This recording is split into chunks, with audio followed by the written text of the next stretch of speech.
Assalamualaikum warahmatullahi wabarakatuh. Saya Muhammad Syakirin Arif bin Rohadi dari kelas BM2 PPI SMP akan membentangkan GKCO 1062 Co-Curriculum dan Kesihatan Diri mengenai dasar pelaksanaan kegiatan co-curriculum. Ini merupakan ahli kumpulan kami yang terdiri daripada 3 orang ahli iaitu Azfar bin Baharudin, saya sendiri Syakirin Arif bin Rohadi dan Luqmanul Hakim bin Nurdoha.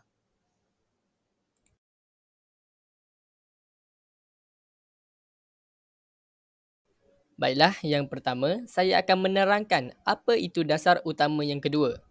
Dasar utama yang kedua ialah penyertaan murid dalam aktiviti co-curriculum adalah wajib.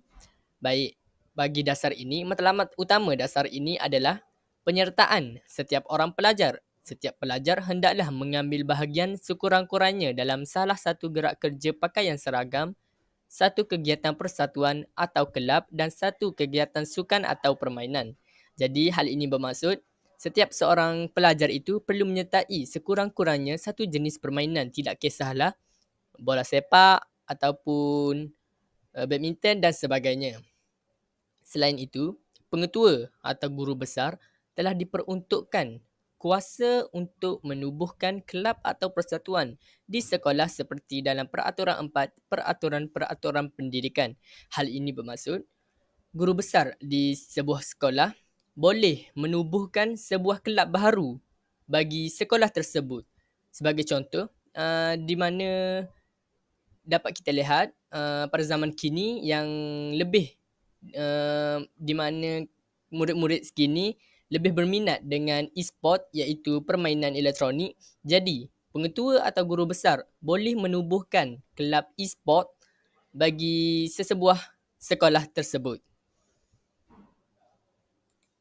Baiklah, yang seterusnya adalah implikasi dasar utama yang kedua. Yang pertama, kehadiran, penglibatan, pencapaian dan jawatan murid dalam co-curriculum hendaklah direkodkan dan diberi penilaian. Hal ini bermaksud sebagai contoh, kehadiran murid dalam menyertai sesebuah aktiviti co-curriculum bagi sesuatu kelab hendaklah direkodkan oleh guru bagi diberikan penilaian. Selain itu, penglibatan murid tersebut juga dalam aktiviti yang diadakan turut perlu direkod oleh guru.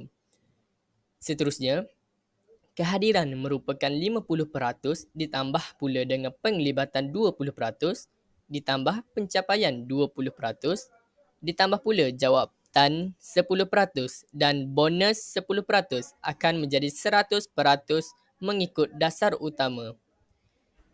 Implikasi yang seterusnya, kesalahan mendaftar tetapi tidak hadir akan dikenakan tindakan disiplin sama seperti kesalahan ponteng sekolah. Hal ini bermaksud mana-mana murid yang hanya mendaftar tetapi tidak menyertai aktiviti co-curriculum yang diadakan akan dikenakan tindakan dan dianggap sebagai ponteng sekolah. Hal ini kerana aktiviti co-curriculum tersebut merupakan aktiviti daripada pihak sekolah. Yang seterusnya merupakan kepentingan bagi dasar utama yang kedua. Yang pertama adalah mengisi masa lapang. Kenapa mengisi masa lapang? Hal ini kerana masa lapang perlulah diisi dengan perkara yang berfaedah. Kerana masa itu adalah emas. Jadi sebagai contoh, apabila terdapatnya waktu lapang bagi seseorang murid, pihak sekolah bolehlah menganjurkan aktiviti co-curriculum untuk diadakan kepada murid-murid supaya masa terluang tersebut dapat diisikan dengan perkara yang berfaedah. Sebagai contoh seperti mengadakan aktiviti gotong royong, mengadakan kempen membaca dan banyak lagi. Seterusnya, menjaga kesihatan diri. Hal ini bermaksud apabila seseorang murid itu menyertai sesebuah aktiviti co-curriculum, kesihatan diri murid tersebut juga akan terjaga. Sebagai contoh, jika seseorang murid itu menyertai sukan dan permainan bola sepak, jadi murid tersebut pasti akan menyertai latihan setiap petang di padang. Hal ini secara tidak langsung dapat menjaga kesihatan diri murid tersebut kerana sentiasa berpeluh dan akan sentiasa cergas dan cerdas di dalam kelas. Seterusnya adalah meningkatkan disiplin diri.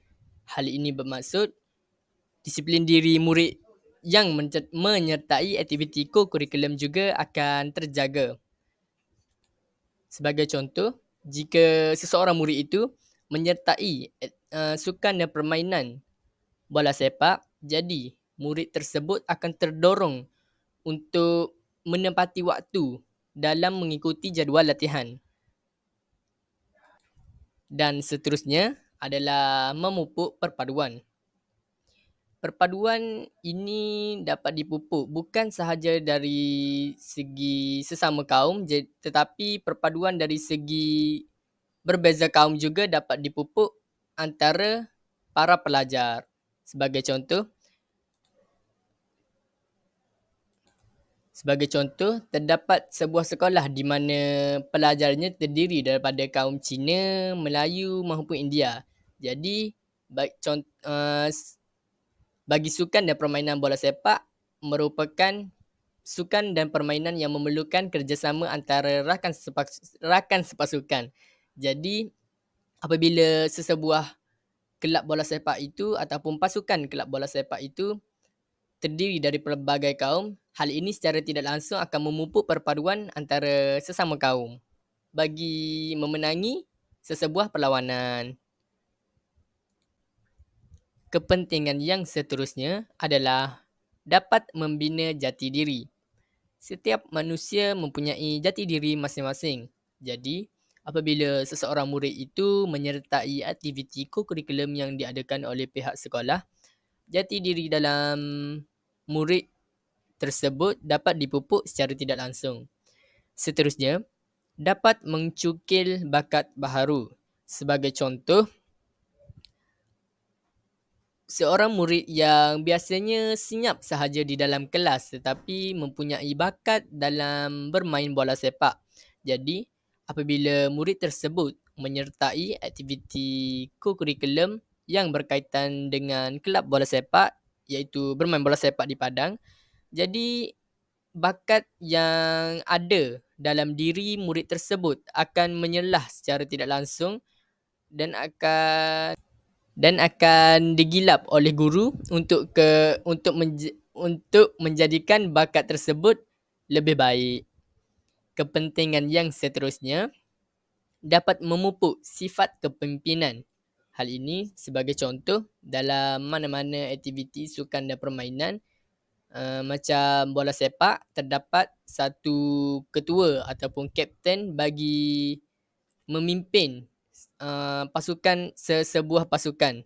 Jadi, apabila seseorang murid itu dilatih dan diberi tanggungjawab untuk memimpin pasukan tersebut, sifat kepimpinan dalam diri murid tersebut akan dipupuk secara tak langsung. Dan kepentingan yang terakhir ialah dapat mengharumkan nama sekolah. Baik, yang ini sebagai contoh apabila seseorang murid itu dapat mewakili sekolah dan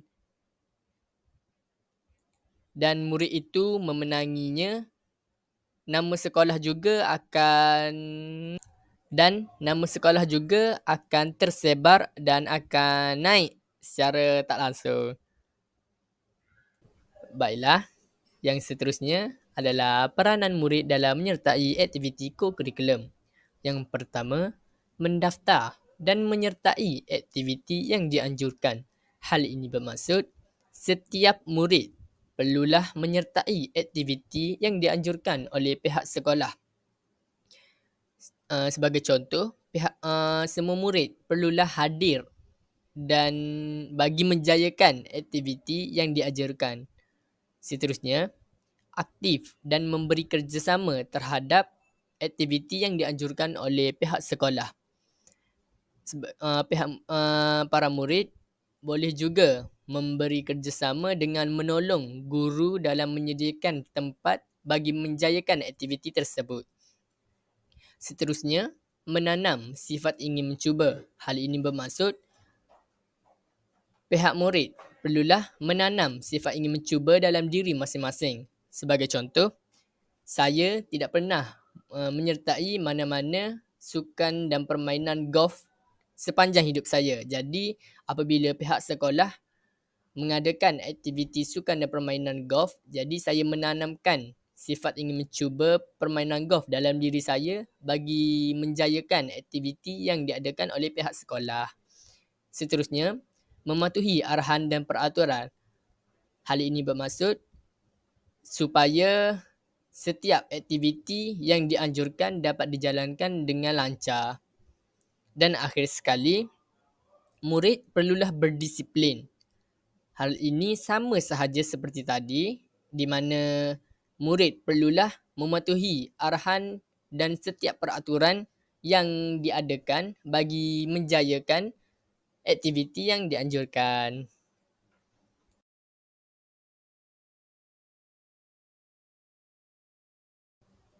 Baiklah, kita terus ke dasar utama yang ketiga, iaitu penglibatan semua guru sebagai penjawat awam ataupun perkhidmatan awam. Jadi, dasar ini merupakan penyertaan semua guru sebagai penjawat atau pengkhidmat awam dalam mengurus, menyelia dan mengelola kegiatan co-curriculum di sekolah adalah wajib. Jadi, dasar ini menerangkan bahawa semua guru perlu terlibat dalam setiap satu program yang dijalankan, terutama ialah program co-curriculum. Jadi, kehadiran guru dan penglibatan guru dalam aktiviti-aktiviti co-curriculum tersebut adalah wajib. Yang kedua ialah penyertaan semua guru adalah dikehendaki bagi memastikan keberkesanan pelaksanaan gerak kerja co-curriculum di sekolah.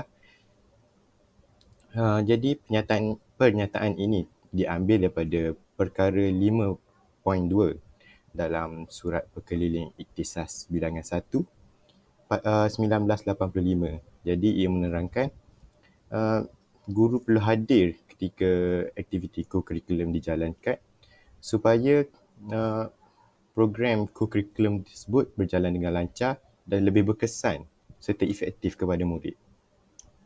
Seterusnya adalah setiap orang guru di sekolah hendaklah secara bertulis diberi tugas dan tanggungjawab yang spesifik, terperinci dan kuantitatif dalam bidang co-curriculum di sekolah seperti yang dilakukan dalam bidang kurikulum. Jadi di sini kita dapat lihat bahawa setiap guru di sekolah perlu mempunyai sekurang-kurangnya satu peranan yang spesifik dalam bidang co-curriculum, di mana dia perlu menghandle satu persatuan. Jadi ini akan menyebabkan efektif ataupun keberkesanan setiap aktiviti itu akan dijamin apabila penglibatan guru dalam bidang co-curriculum itu ada.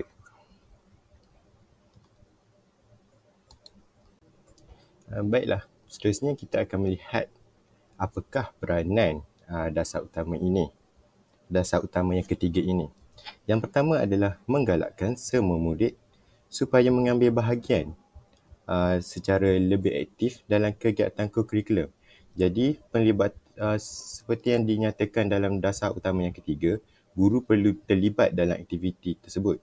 Jadi, guru perlu memikirkan satu cara untuk menarik minat para murid untuk menyertai aktiviti co-curriculum dan memastikan setiap aktiviti yang dijalankan itu mempunyai ahli bilangan yang cukup ataupun kehadiran yang penuh dalam setiap aktiviti yang dilakukan. Seterusnya adalah guru berperanan menerapkan semangat disiplin dan berdikari dalam setiap murid. Jadi, apa yang dapat diterangkan di sini adalah seperti yang kita tahu, co-curriculum ini dapat membantu murid untuk menerapkan nilai disiplin dan berdikari.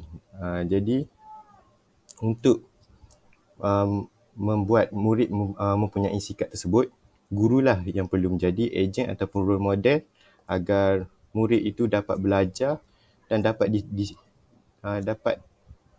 meniru sikap, disiplin dan berdikari tersebut.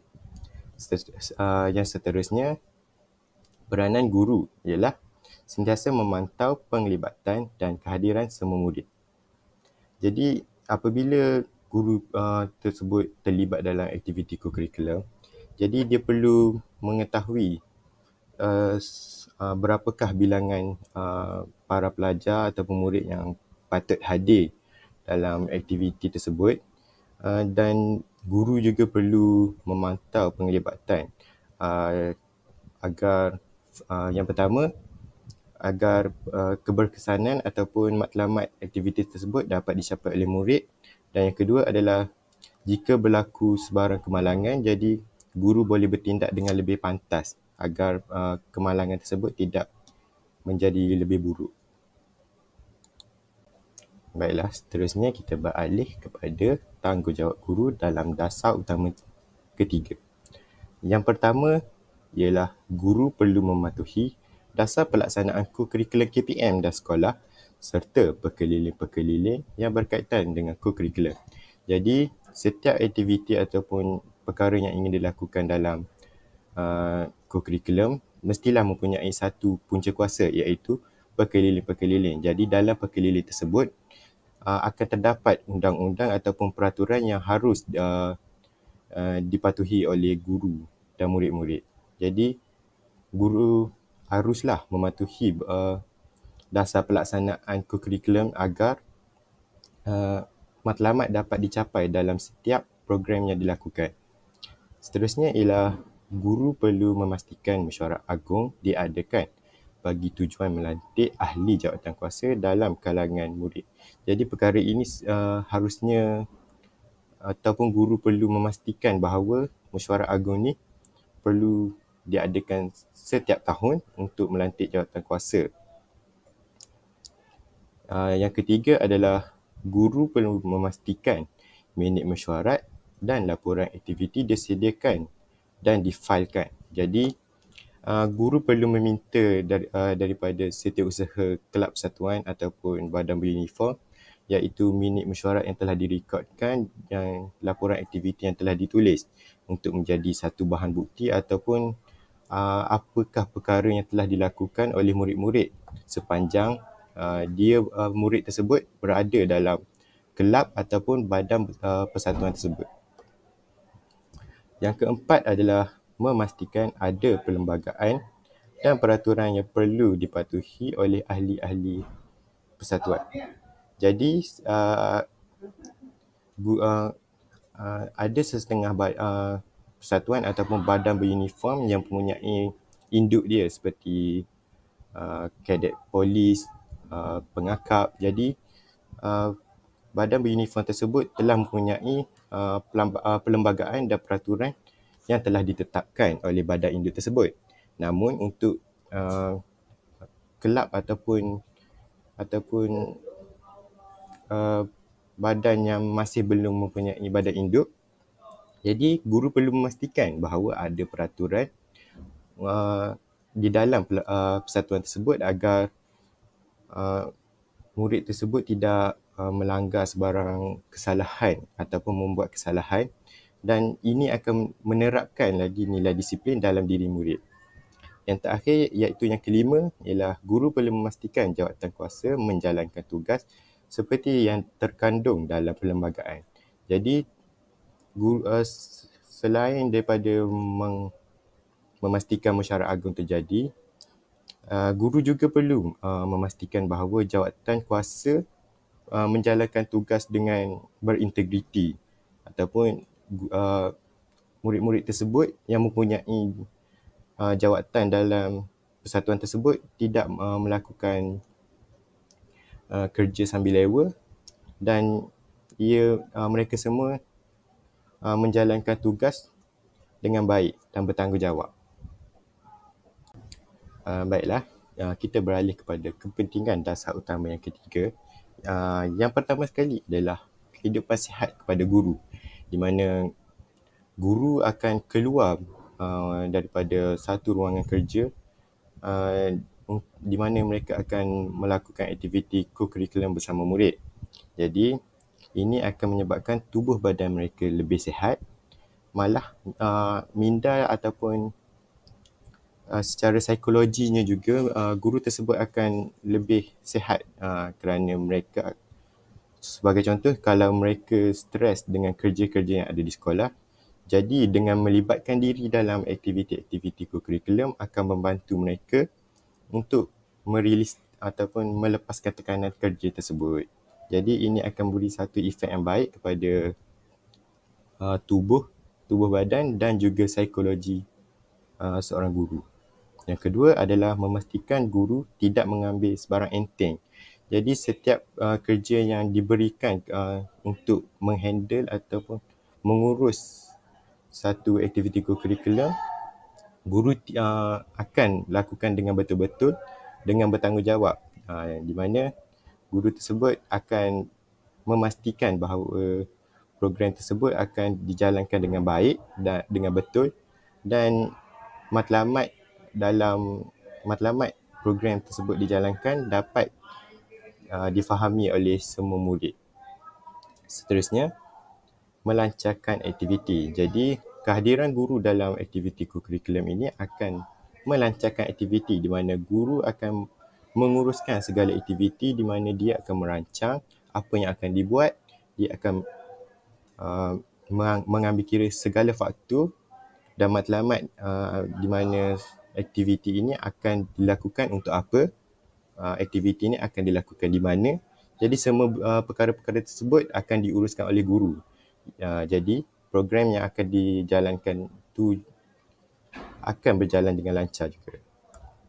Dan yang terakhir adalah mengeratkan hubungan antara guru. Jadi seperti yang diterangkan tadi, di mana guru keluar daripada satu kehidupan ataupun satu ruangan kerja untuk berjumpa dan berinteraksi dengan orang lain. Jadi perkara ini akan mengeratkan hubungan di antara semua guru, di mana mereka akan bekerjasama membincangkan tentang apa aktiviti yang akan dilakukan. Mereka juga akan menyelia bersama-sama. Jadi interaksi antara guru-guru ini akan menyebabkan hubungan mereka jadi lebih akrab, akan jadi lebih baik, yang akan membawa kepada persefahaman yang baik juga. Seterusnya, kita akan sambung ke dasar utama yang keempat dalam dasar pelaksanaan kegiatan kurikulum di sekolah. Dasar ini merupakan salah satu dasar yang penting dalam melaksanakan dan menjalankan aktiviti kurikulum di sekolah itu. Seterusnya, kita akan berkenal-kenalan dahulu dengan dasar utama 4 pelaksanaan kegiatan kurikulum di sekolah ini. Orang kata tak kenal maka tak cinta. Jadi, apa itu dasar utama 4 ini? Di sini kita ada pengenalan tentang dasar utama 4, iaitu kegiatan kokurikulum yang dilaksanakan di sekolah hendaklah merupakan apa-apa kegiatan yang dirancang lanjutan daripada proses pengajaran dan pembelajaran P dan P dalam bilik darjah yang memberikan murid-murid peluang untuk menambah, mengukuh dan mengamalkan pengetahuan tersebut. Kemahiran dan nilai-nilai yang dipelajari dalam bilik darjah. Peraturan 2 dalam Peraturan Pendidikan Kurikulum Kebangsaan 1997. Jadi, apa yang ingin ditekankan oleh dasar utama 4 ini adalah dasar ini ingin menggalakkan murid-murid di sekolah supaya mempraktikkan apa-apa teori yang dipelajari ketika di dalam bilik darjah supaya dilakukan di luar bilik darjah dan dibiasakan untuk menjadi kegiatan seharian ataupun kegiatan rutin. Ini kerana teori-teori yang dipelajari di dalam bilik darjah jika hanya disimpan sebagai ilmu untuk diri sendiri, ia tidak akan memberi manfaat kepada masyarakat sekeliling. Jadi, apabila kita praktikkan teori-teori itu, mungkin ia akan menjadi kebiasaan dan mungkin dia akan membantu masyarakat dan melahirkan masyarakat yang bekerjasama ataupun melahirkan masyarakat yang bijak dalam melakukan sesuatu perkara. Jadi inilah merupakan objektif utama, dasar utama 4 pelaksanaan kegiatan co-curriculum. Seterusnya ialah implikasi ataupun kesan daripada pembentukan dasar utama 4 tadi. Seperti yang kita tahu, setiap pembentukan yang kita lakukan ataupun perkara yang kita lakukan mesti ada impak dan kesan dalam perkara tersebut. Contohnya kepada masyarakat. Kita tengok kepada impak yang pertama, iaitu implikasi yang pertama. Setiap kegiatan co-curriculum yang dilaksanakan hendaklah dirancang dengan maksud mempunyai matlamat, objektif, kaedah pelaksanaan dan kurikulum kegiatan serta skema penilaian yang pragmatis dan progresif. Jadi kita dapat lihat kesan yang pertama yang hendak ditimbulkan oleh dasar ini ialah ingin meletakkan kurikulum itu mempunyai matlamat, objektif dan kaedah pelaksanaan terhadap murid tersebut. Apabila pelajar berjaya mencapai matlamat, objektif dan kaedah pelaksanaan ini, mereka seterusnya akan membentuk satu insan yang pragmatis dan progresif. Kita tahu pragmatif ini satu insan yang berguna kepada masyarakat itu sendiri, kerana apabila dia ada objektif dalam hidupnya, ia akan melahirkan insan yang ada tujuan hidup dan tidak melakukan perkara-perkara yang tidak berguna kepada masyarakat.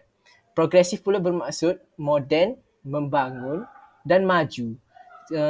Ini akan membantu kepada pembentukan masyarakat itu sendiri, kerana insan yang berguna tidak akan merosakkan suasana dan tidak akan memutuskan silaturahim begitu sahaja. Seterusnya kita dapat lihat implikasi daripada dasar utama 4 ini ialah setiap kegiatan kurikulum yang dilaksanakan hendaklah mengandungi elemen-elemen pengetahuan, pengalaman dan kemahiran baru serta nilai-nilai murni yang membantu membangunkan intelek, jasmani, emosi dan rohani murid secara seimbang.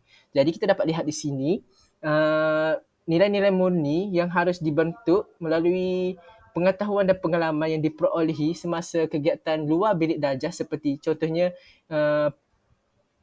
membina jati diri di kem perkemahan ataupun kem jati diri di mana-mana melibatkan aktiviti kurikulum ini, ia akan dapat meningkatkan intelek seseorang, jasmani, emosi dan juga rohani murid secara seimbang. Ini akan membentuk seorang individu yang cukup lengkap dalam masyarakat itu sendiri, dan ia akan menjadi seorang manusia yang berguna kepada masyarakat di sekelilingnya. Seterusnya, kita akan membincangkan mengapa pentingnya dasar utama 4 ini dalam pelaksanaan kegiatan co-curriculum di sekolah. Yang pertama, kita dapat lihat menambahkan pengetahuan. Menambahkan pengetahuan siapa? Pengetahuan ianya adalah berfokus kepada pelajar itu sendiri. Apabila pelajar itu didedahkan dengan praktikal di luar bilik darjah, mereka akan lebih berkembang daripada aspek sosial. Contohnya, mereka pergi ke perkhemahan untuk membina jati diri. Jadi ilmu ini mereka tidak dapat peroleh daripada bilik darjah, dan mereka akan terokai apabila mereka menjalani proses perkhemahan itu sendiri. Seterusnya, kita akan beralih kepada kemahiran insaniah. Apa itu kemahiran insaniah? Kemahiran insaniah ini melibatkan cara seseorang itu menjaga hubungan dengan diri sendiri dan juga insan lain, supaya membentuk suatu kemahiran untuk menjaga hubungan itu dan tidak memutuskan silaturahim dengan orang lain. Secara mudahnya, ia merupakan kemahiran interpersonal seseorang dan juga intrapersonal yang harus ada pada seseorang individu yang berkualiti. Seterusnya, akhir sekali dalam kepentingan dasar utama ini ialah ingin mengukuhkan perhubungan.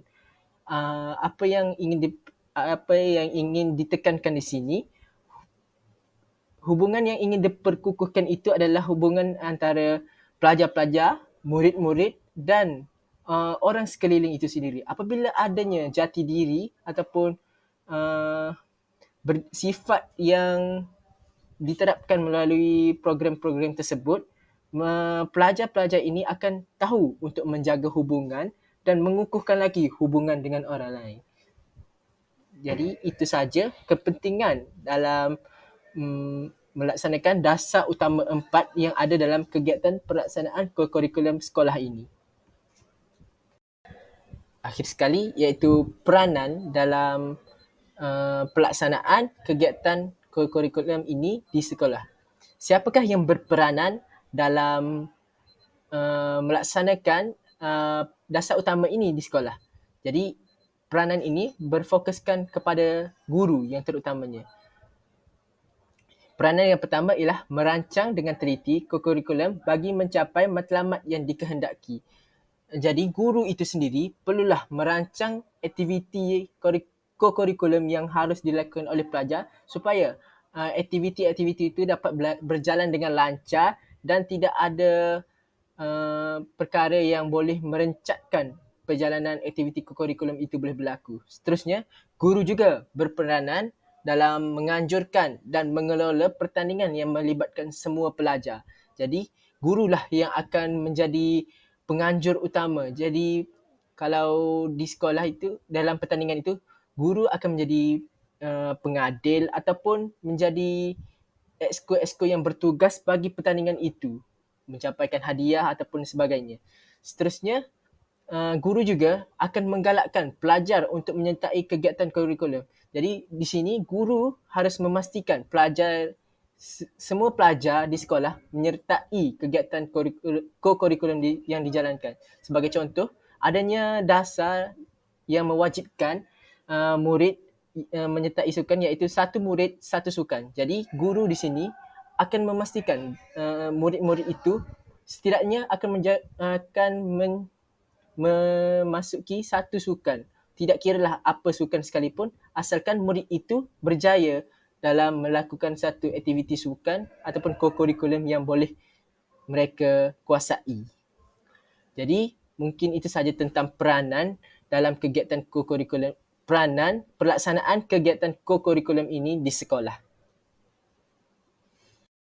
Mungkin setakat itu sahaja daripada kami. Sekian, terima kasih. Sekiranya ada kekurangan, saya mewakili kumpulan saya memohon maaf, dan segala kebaikan itu datang daripada Allah dan segala kekurangan itu daripada kami. Wabillahi taufiq wa hidayah. Assalamualaikum warahmatullahi wabarakatuh dan selamat berjumpa lagi di lain hari.